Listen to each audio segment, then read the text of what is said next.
Welcome to Auntie K's, your favorite radical queer indigenous auntie, bringing you tarot every day.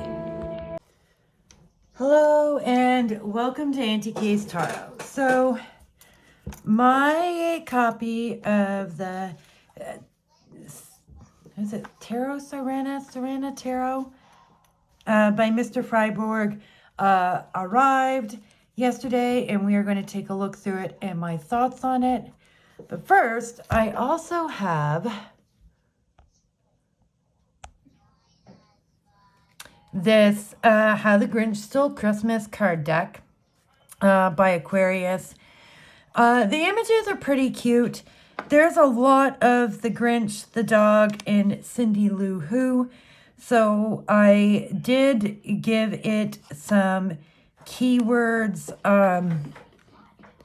I used keywords from here, either directly or as inspiration, and was like, okay, so how do I work with this image and what this means? In this case, the gifts are gone. Big party, leap up, money and gifts, conniving, honest, new beginnings, attention seeking, feeling grinchy or hardworking. So this is how I have decided to work with this. It is not good for a big spread because too many images are very similar and two of them are actually the same. But for a 3-card pull on a small question within a larger reading, it's fun and cute and it works. And as a playing card deck, it is probably going... this is the only time we have other characters, and it worked out great. 8 of Hearts, celebration and family. So it will probably also get used on Solstice as a playing card deck for games. And so this is the Grinch That Stole Christmas card deck. And on to the deck we are all here to see. So, yes, it came with this lovely spread cloth. It is velvet on both sides. I really like the dark rusty orange and the pink satiny enclosure. It also came with this little pendant, which really is pretty small. I've left it kind of wrapped in here. It's really nice, but and as much as I would like it, I'm probably going to make this a gift for the holidays. Okay, let us look at the deck. It comes in a magnetic enclosed box. The box is lovely in design and color. It comes with a pretty chunky guidebook, which I haven't read through, and the deck. These are the backs of the cards.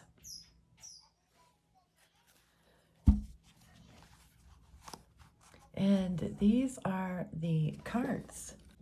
So we have the Fool, and they are here, a human at the edge of the ocean. So diving in, not from a cliff, but there's a lot of mysterious creatures' tails showing in this ocean. We have the Magician, and we have a hand offering up from the waves each of the suits. We have the High Priestess.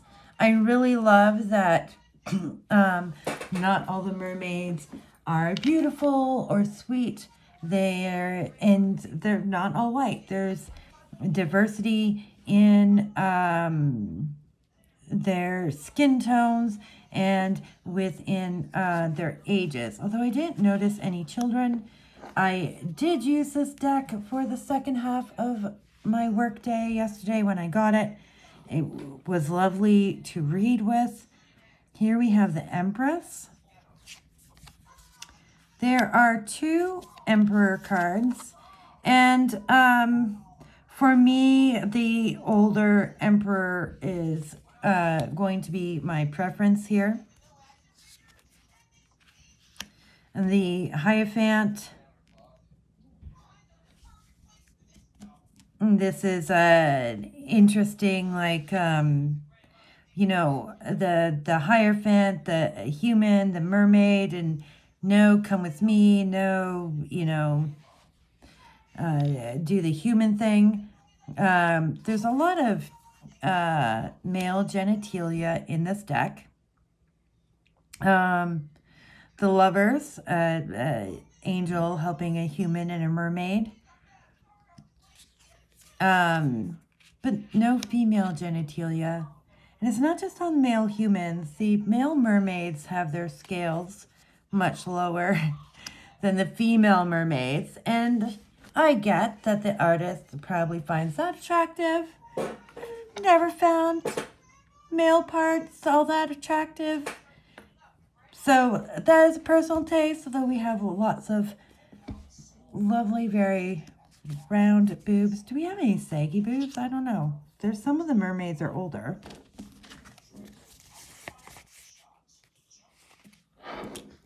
I mean, hers are just kind of covered by the veil, but no, she's pretty plump and firm and young in that.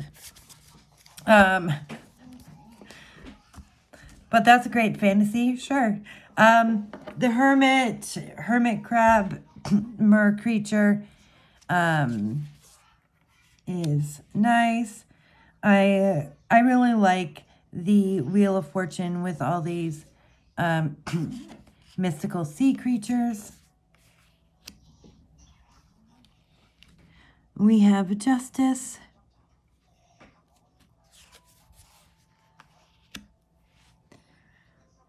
And the Hanged Man. We have 2 death cards, and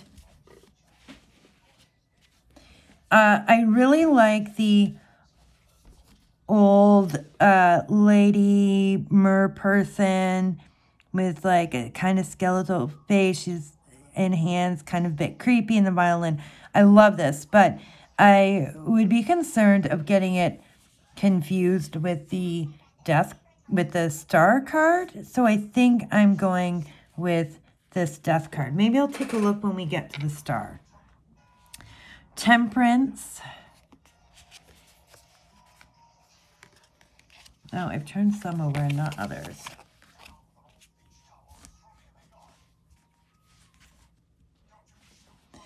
The Devil.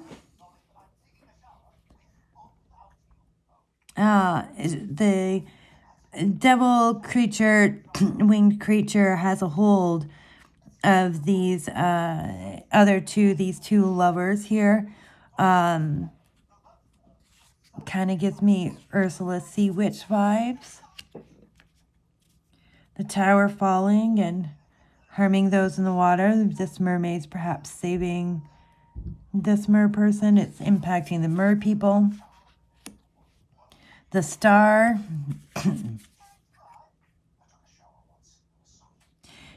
I do worry I would maybe get confused. So I'm going to work with the other double card. The Moon. The Sun.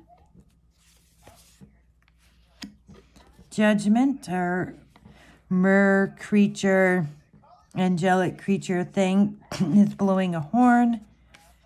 And we have the world.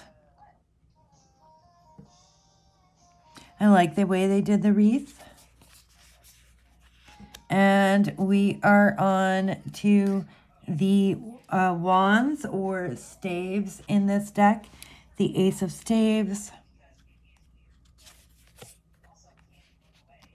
The Two of Staves.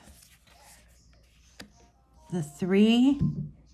They're all checking out this ship coming in. See, now their scales are low here. I'm going to notice on that. I'm going to notice on that.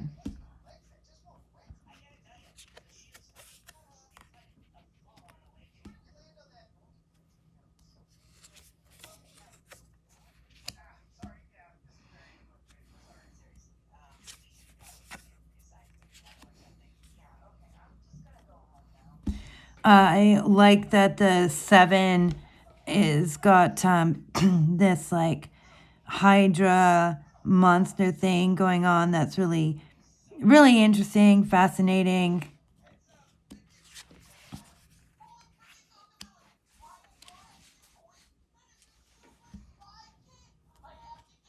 See, this is why I prefer women, because I look at men and I'm like, the exciting part's not attractive to me.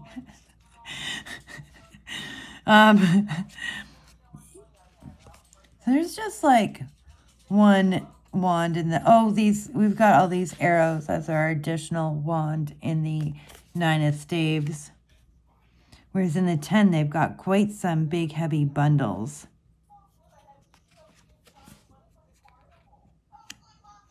We have the Page.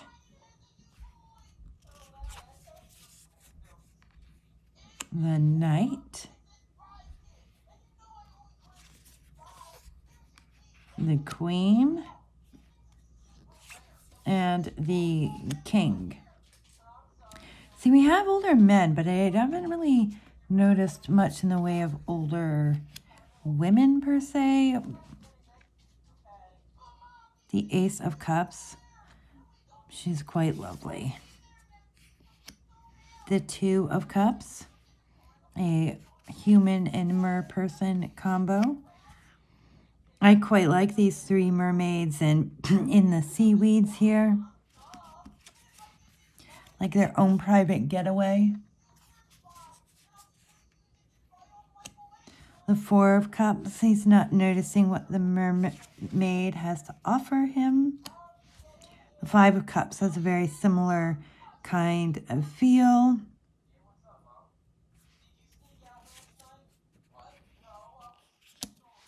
Has a very similar kind of feel.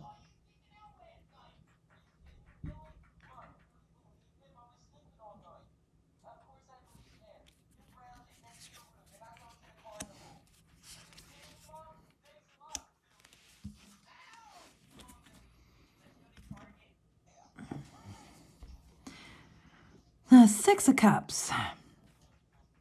Anyway, we have this whole gathering thing going on.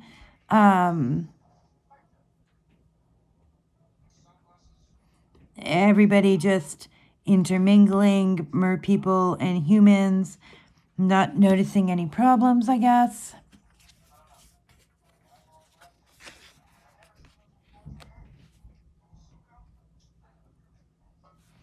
The 7 of Cups. We have 2 mer people making their choices.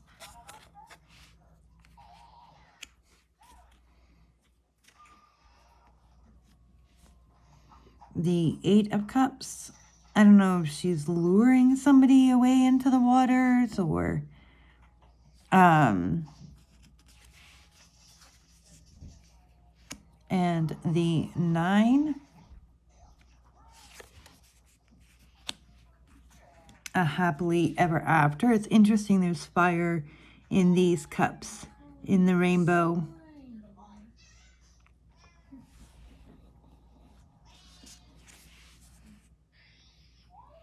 We have our Page. And there's a mer person around them. Our Knight showing themselves off.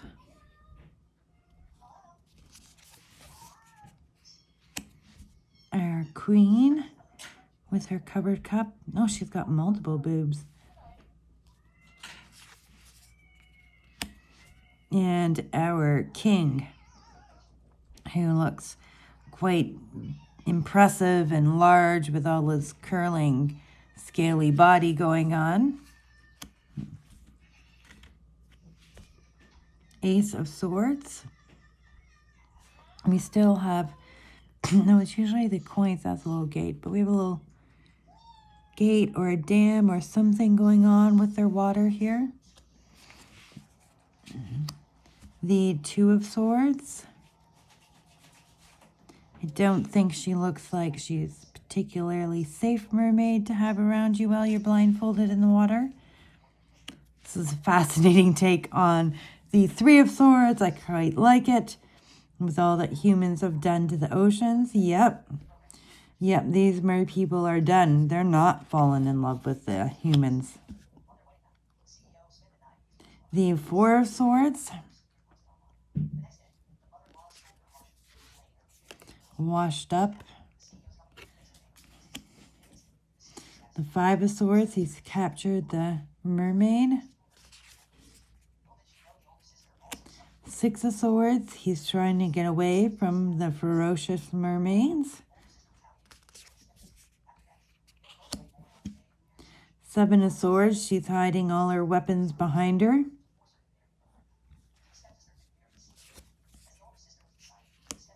The Eight of Swords, I don't think he knows how much trouble he's in.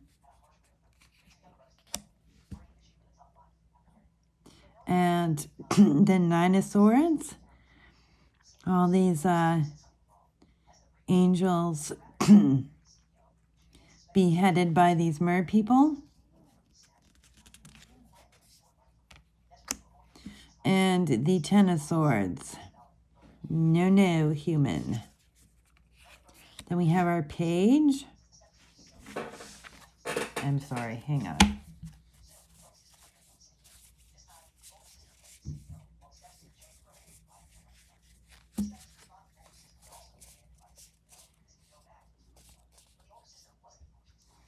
Okay, there is a lot of similarity here in our pages with these. They're not the same, but there is a lot of similarity between each of them that I am noticing as I go through it like this. The Knight of Swords.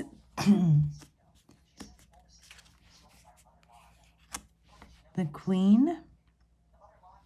She's got more of a shark body. Maybe like a nurse shark. Who knows? I don't know my sharks very well. And the King. What? Is that wrapped around his arm, or has he got his arm wrapped around it on purpose? Like water traveling up his arm as he controls it or something?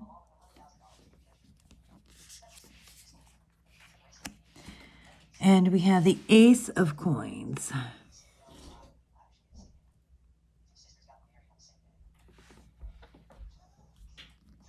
We got a bit of seaweed around the coin. I quite like that.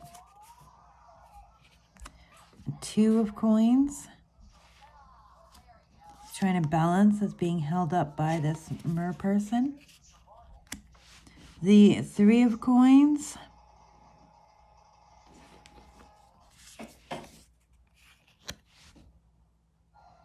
The Four, he might drown. The Five of Coins, two of the coins are on the ships coming in.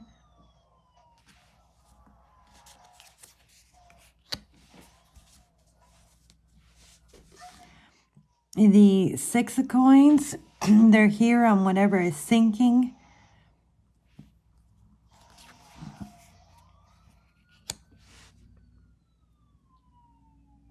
The Seven of Coins are hanging from a tree instead of growing in a bush. And the Eight of Coins, they might be muses here in this case.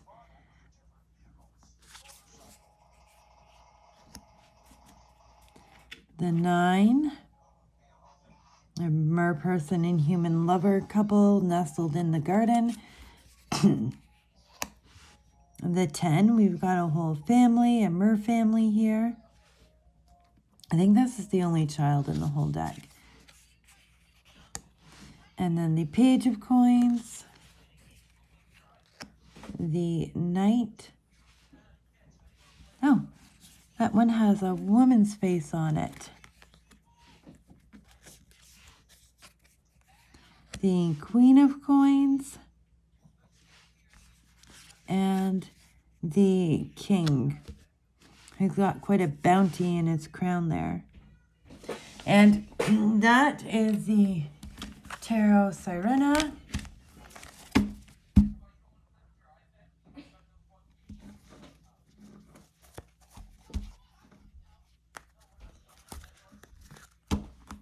So we will shuffle it. So for $3.50, it's $3.50, but GSM, but it's also linen. And that seems to make a world of difference in being able to shuffle the deck.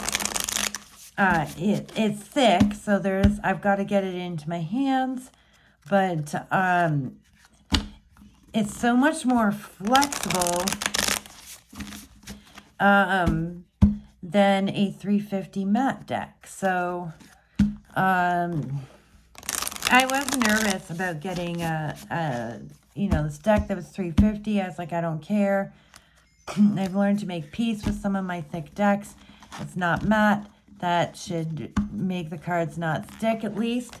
And that makes a difference in the shuffle. And it seems to also make a difference in the flexibility of the cards, which I appreciate. Let's try that one again. It's like I said, it's still thick, but I'm capable of shuffling it, and that's important. The slide is beautiful.